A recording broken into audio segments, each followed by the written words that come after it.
Hi, my name is Joe Cuellar, and I'm a product manager for DNF Security. I've been with DNF Security for just over 2 years, serving as an account manager and product manager. I want to thank you for taking the time out your busy schedules to listen to us today. So let's go ahead and begin. Surveillance technology is going through a change. A transition, if you will, from older analog-based technology to a digital IP-based medium that is more flexible with many more features and benefits. Now, we've seen this movie before. We've seen the transition from cassette-based Walkmans to iPods, VCRs to DVD players. We could go on and on. Analog TVs to HD digital TVs. Video surveillance is one of the last analog frontiers. There are many factors that are driving the transition, some of which we'll discuss today. But what if you've already invested in an analog surveillance system? What if you already have 10, 20 analog cameras? Are you missing out? Do you have to bring the forklift in and haul out the old to bring in the new? Is there another option? For the next several minutes, we'll examine factors that are driving the explosion of video surveillance. We'll also outline some differences between the old and new technologies and discuss how it's possible for them to both function on a single platform. We'll then open it up at the end for any questions that you might have about hybrid surveillance platforms. Our engineer's online with us, so if the question gets really technical, he'll be able to help us out. So let's discuss the driving forces behind this technology transition. Today's tough economic climate conditions are contributing to higher rates of crime. A recent survey of 100 police chiefs in the United States linked the economic crisis to the rise in crime. Of those 100 police chiefs, 39% of them said they had seen an increase in robberies, 32% an uptick in burglaries, and 40% saw an increase in theft from vehicles. Desperate times means that there will be more desperate people. Construction managers have to worry about securing raw materials on the job site that contain copper and aluminum because they're often targeted and stolen and recycled for cash.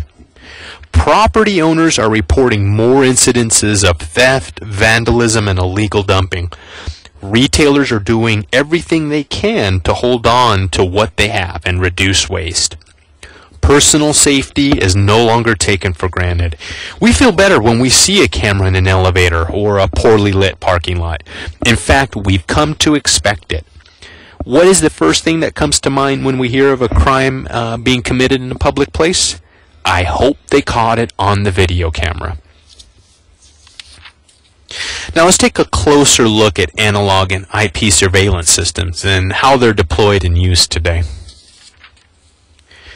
The majority of video cameras that are used today are based on analog technology. The technology's been around for many years and continues to be very popular for several reasons. Number one being cost. It is the standard for video security and surveillance today. You can find analog surveillance systems in almost any bank, any casino, mall, large department store. In fact, analog systems have become so affordable, small businesses of every kind also have analog systems in their stores for security purposes. You don't have to have a Fortune 500 budget to outfit your office or property with a few cameras and a DVR. They're very easy to set up and maintain.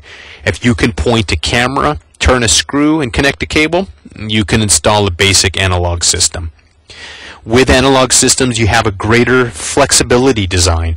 Analog cameras often come in a variety of designs, such as mini covert cameras all the way to large PTZ models. So you get a lot of choices on the cameras. Compatibility is not too much of a problem with analog system. It's much easier to mix and match cameras and brands if you're using analog versions. And then analog cameras also work in very specific application, like areas where there's not very much light and those types of areas. But they do have a downside. Since they're based on old technology, image quality can be a problem, especially if you need to zoom in on a small image like a face or a license plate. resolution levels are still relatively low with analog cameras. I've talked to many property managers and property owners who have analog camera systems installed, and they thought they were providing adequate protection until they had to zoom in on an image. The image was so bad, it's not usable. What they needed was one IP camera that had the power and the resolution to view very small details. Analog cameras are fine for a laundry room or to view the entrance of the front of the building, but not at a choke point, not in places where you may need to zoom in to very small images. Analog cameras also aren't very secure. The analog signals are very easy to hijack and steal. Cabling for analog cameras is more expensive, not to mention the higher labor costs to install it. Analog systems have no remote monitoring capabilities. You have to either be at the site to see what's going on, or you'd have to review a recorded copy on a VCR or something like that. Either way, you're not going to be able to catch all crimes that are happening in progress.